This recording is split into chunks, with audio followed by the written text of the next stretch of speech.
ఒకరోజు సడన్గా phone call వచ్చింది.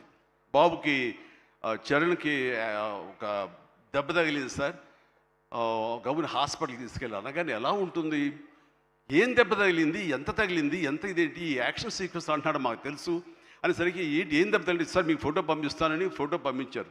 ఫుల్ ఈ కన్ను కన్నంత ఎర్రగా అయిపోయి కిందంతా రక్తధారతో వస్తే ఆ స్టిల్ చూసిన తర్వాత కన్నుకి ఏమైనా అయిందా, కన్నే పోయిందా అనే భావంతో కంగారు పడిపోయాం.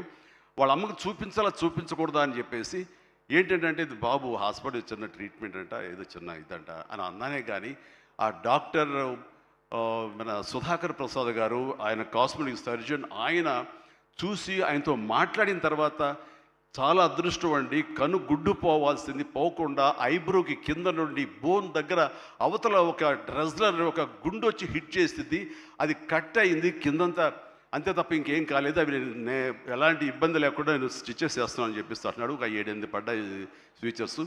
ఆ తర్వాత అన్న తర్వాత ఒక సై ఆఫ్ రిలీఫ్ అమ్మాయి అప్పుడు చెప్పిన వాళ్ళ అమ్మకి పెద్ద ప్రమాదం ఏం కాదని చెప్పేసి. సో అలాంటివి ఉన్నప్పుడు, అంత కష్టం తీసుకుంటున్నప్పుడు నేను బాధపడే కంటే కూడా సంతోషపడ్డాను.